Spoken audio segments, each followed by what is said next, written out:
Oi, galera, tudo bem? Nessa primeira aula de uma sequência de três, a gente vai aprender um pouquinho sobre a primeira lei de Newton, a lei da inércia. E esse tema é bem bacana, eu fiquei feliz com esse tema, porque é um dos temas que eu mais gosto na física, e principalmente porque a maioria das pessoas acha que sabe leis de Newton, quando na verdade tem muitas dúvidas conceituais, assim, muitos erros de pensar errado e tal.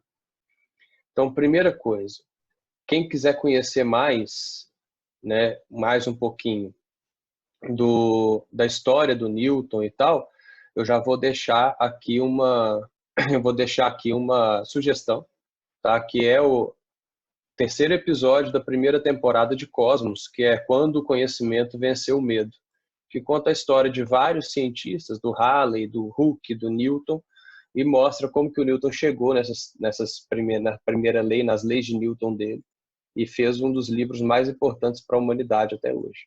Então, eu vou dando algumas dicas para vocês de filmes e tal, ao longo da aula. Então, aconselho vocês, aproveitem que vocês estão aí, né, de quarentena e assistam o Cosmo inteiro, se possível. São 13 episódios, todos eles são muito bons. Beleza? Vamos lá, vamos começar. As três leis de Newton, elas dizem respeito ao movimento dos corpos, né? Elas querem tentar explicar o movimento dos corpos. Antes do Newton, a gente tinha, por exemplo, uma explicação que a gente fala que é uma explicação aristotélica do movimento, que era algo bem simplificado. Tá? Eu vou colocar o quadro aqui só para a gente tentar elucidar isso aqui um pouquinho. Era tipo assim, o que o Aristóteles falava? Existiam 4 elementos nessa ordem: terra, água, que G bonito que eu fiz, ar e fogo. E cada elemento, cada objeto era feito de um desses elementos. E então, se você pegasse, por exemplo, uma pedra que era feita de terra e colocasse na água, essa pedra caía porque ela queria voltar ao seu elemento original. Se você colocasse uma bolha de ar dentro d'água, ela subia porque ela estava na água e o elemento original dela é o ar e tal. O fogo, a chama de um fogo, ela sempre subia, finge que isso aqui é fogo, né? Porque o fogo está acima de todos os elementos. Então, esses eram movimentos naturais dos objetos. E um objeto, ele só mantinha movimento enquanto você fizesse uma força nele. Para começo de conversa, galera, vamos só desmistificar essa palavra aqui, ó. Força nada mais é do que puxar ou empurrar, tá? Então, essa não é uma definição minha, é uma definição do Paul Hewitt, que eu gosto muito. Depois eu vou até mostrar uma figura do livro dele, tá? Se vocês quiserem, eu posso depois disponibilizar algumas dicas de leitura também, tá? Esse cara, ele é chamado um dos melhores autores, né, de física do mundo, tá? Paul G. Hewitt. Ele tem um livro muito bom chamado Física Conceitual, que ele mostra a física inteira sem fórmula nenhuma, sem equação nenhuma. Ele é muito foda. Então, ó, para o Aristóteles, enquanto você estivesse fazendo uma força em um objeto, ele se movia, ele adquiriria uma velocidade. Ao parar de fazer uma força, ele parava. Então, para o Aristóteles, o natural de um corpo era ficar em repouso. Tá? Então, o Aristóteles pensava que o repouso era o natural para um corpo. Nada além disso. Se você faz uma força, o corpo se move. Se você para de fazer uma força, o corpo para de se mover. E isso perdurou durante muitos anos, até que o Galileu, né, não foi o Newton, apesar da maioria das pessoas acharem, até que o Galileu ele colocasse uma ideia contrária à do Aristóteles. Tá? Deixa eu mostrar uma figurinha aqui do Galileu para vocês, que é do livro do Paul Hewitt que eu falei, para vocês entenderem. Já foi até questão do Enem isso aqui. O Galileu pensou no seguinte: imagina que você tivesse uma rampa e você soltasse um objeto dessa rampa. Essa bolinha aqui, ela sai com velocidade inicial igual a zero e ela desce essa rampa e sobe. Se você tivesse uma rampa sem atrito, essa bolinha subiria até na mesma altura que ela saiu. Aí o Galileu pensou o seguinte: imagina que eu pudesse diminuir essa inclinação aqui, ó, dessa rampa. A bolinha voltaria sempre na mesma altura. Mas para voltar na mesma altura, ela teria que percorrer uma distância maior do que ela percorreu antes, olha só. Se eu fizesse isso diminuindo sempre um pouquinho essa altura, a bolinha cada vez mais ia percorrer uma distância maior. Então, para chegar na mesma altura, essa bolinha ela deveria percorrer cada vez mais uma distância maior. Se eu não tivesse inclinação nenhuma, né, essa bolinha não teria por que ela parar.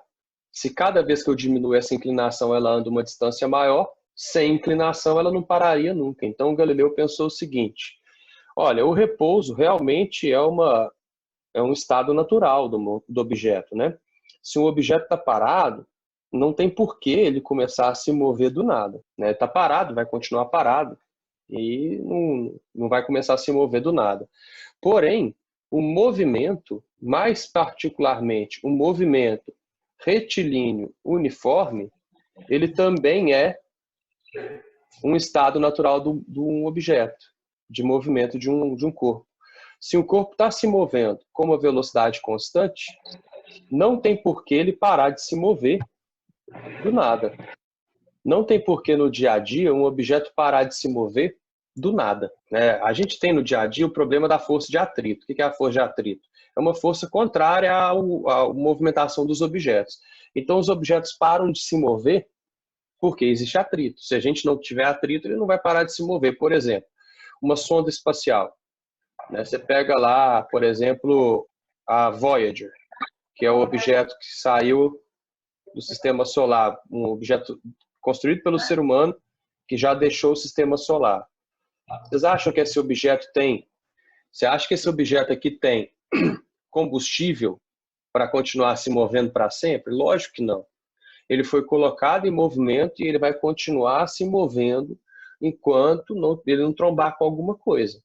Então, a ideia do Galileu, que foi o Galileu que criou essa ideia, né? A primeira lei de Newton, na verdade, do Galileu, é que um corpo parado tende a continuar parado.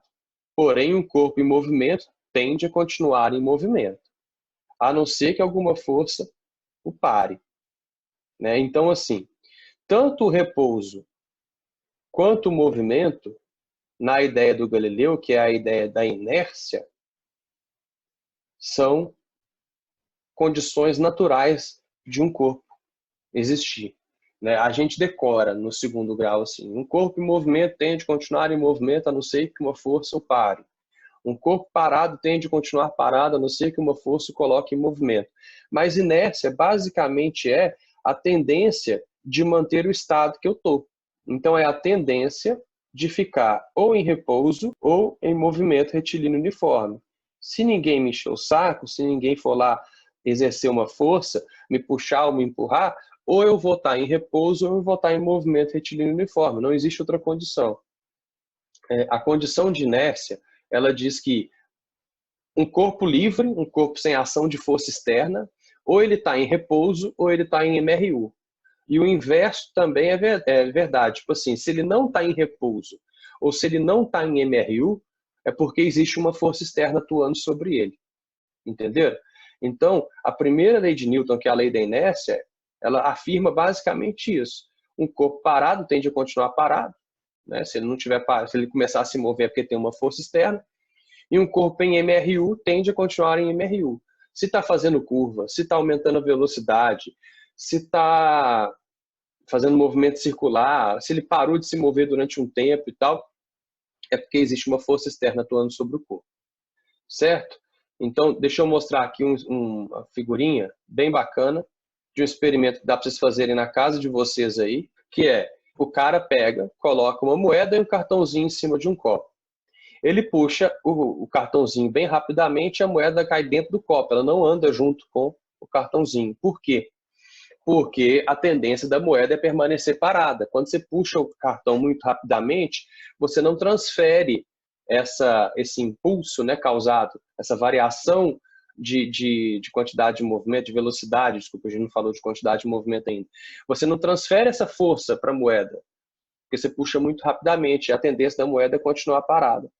Então ela cai dentro do copo. Ou, por exemplo, quando você está andando de skate, né? Que tem uma tirinha que eu já usei em várias provas minhas, tá? Então, olha só, um corpo em movimento, aí ele bate na pedrinha, tende a permanecer em movimento. Então, ele vai ser arremessado em direção ao cacto, tá? É por isso que, por exemplo, vocês têm que usar cinto de segurança, porque se você está num carro a 100 km por hora, o seu corpo está a 100 km por hora. Se o carro colide e para de se mover, a tendência do seu corpo é continuar se movendo. Só tem que tomar cuidado para não ter aquele erro clássico de falar que, por exemplo, esse bonequinho, esse menino aqui, ele foi arremessado para frente quando o skate colidiu com a pedra. Não, ele não foi arremessado para frente, ele só continuou a se mover.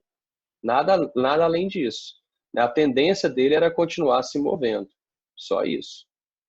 Tranquilo? Por isso tem que usar cinto de segurança, né? Porque senão o seu corpo vai continuar se movendo e vai colidir com o volante, com o banco do passageiro, com o console do carro, e você pode sair voando em direção ao asfalto, porque seu corpo vai tender a continuar se movendo. E aí, entenderam? Muito tranquilo, né? O princípio da inércia, então, é isso que a gente aprendeu agora. Prontos para a segunda lei? Clica aí no segundo vídeo dessa sequência de 3 para que vocês consigam aprender um pouquinho mais sobre o princípio fundamental da dinâmica. Não esquece de curtir o vídeo, hein? Se inscrever no canal e ativar o sininho, mas só se você quiser. Um abraço.